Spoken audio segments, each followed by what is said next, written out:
Басқа жігіттен жүкті екенімді біле тұра үйленуге ұсыныс жасады.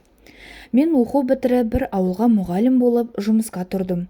Маған және тағы бір қыз екеумізге жас маман ретінде мектепке жақын жерден баспана берді. Қазақ мектебі жоқ, көбі орыс тұратын ауыл еді. Бізден басқа көрші ауылдан бір жас жігіт дене шынықтыру мұғалімі болып күнде келіп кетіп жұмыс істейтін. Бірінші күннен маған көңіл бөле бастады. Өзі менен 2 жас кіші еді. Сөйтіп екеуміз кездесе бастадық. Екеуміз Шахзода мен Шахрух сияқтымыз.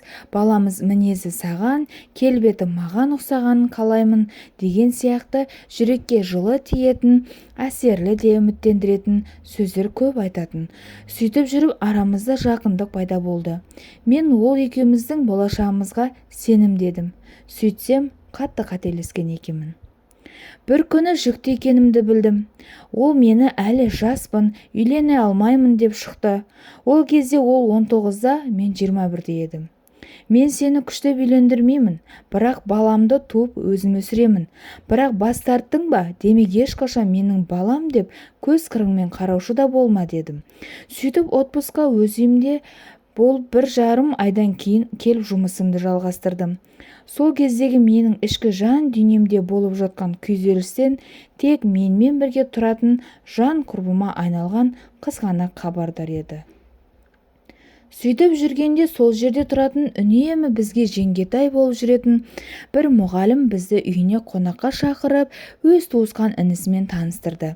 Содан кейін ол үнемі сол ауылға келіп тұратын болды. Бізбен жақын араласып кетті. Өзімнің оған ұнайтынымды сезетін едім. Бірақ өзі айтпайтын. Сөйтіп ол менің туған күніме үлкен қонжық ойыншық құшақтап келді.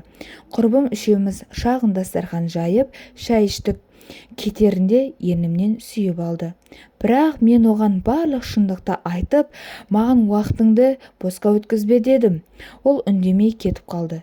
Ертеңінде жұмыста отырғанда қоңырау шалды. Сабақ өткізіп жатқандықтан көтере алмадым. Бір кезде құрбым сүріне жүгіріп келіпті. Ол келіп тұр, маған тұрмысқа шыға ма деп сұрап тұр. Қазір асығып барамын, қалаға қайтуым керек, кешке келем, жауабын айтсын деп мәз болып тұр.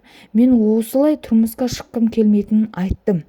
Құрбым оның мені шын сүйетінін айтып, мені көндіріп әлек. Кешке келді, ұзақ сөйлестік.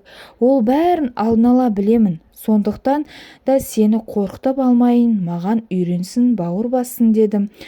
Мен өз баламдай өсірем, ешқашан бетіңе баспаймын. Маған балаңның және өзіңнің тағдырыңды сеніп тапсыруыңды өтінем деді жігіт. Мен келістім. 2 күннен кейін келіп алып кетем деді. Мен әпкеме айттым, ол үйдегілер айтты. Сөйтіп, ол мені алып кетті. Өкінішке орай бақытыммен бірге қайғым да қатар келіп, сол күні анам инсульт болып ауруханаға түсті деп хабар келді. Жолдасым мені алып үйіме келдік. 2 аптадан кейін анам қайтты. Қырқын өткізіп, әкем құдалығымды өткізді. Барлық мерекем қайғыға ұласып, жылаумен өтті. Күйеуіме той жасамайық дедім. Қатты күйзеліске түсіп, өзімді кінәлап, күні-түні жылай бердім. Жан-жарым мың алғыс үнемі қолдап отырады.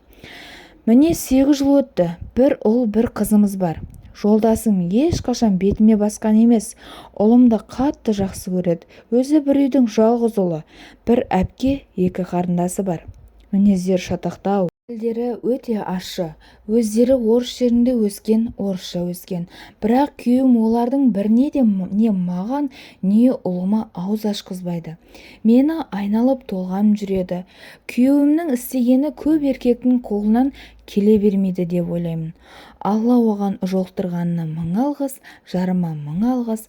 Айтпақшы, құрбымды күйеуімнің туысы біздің құдалығымызды алып қашты.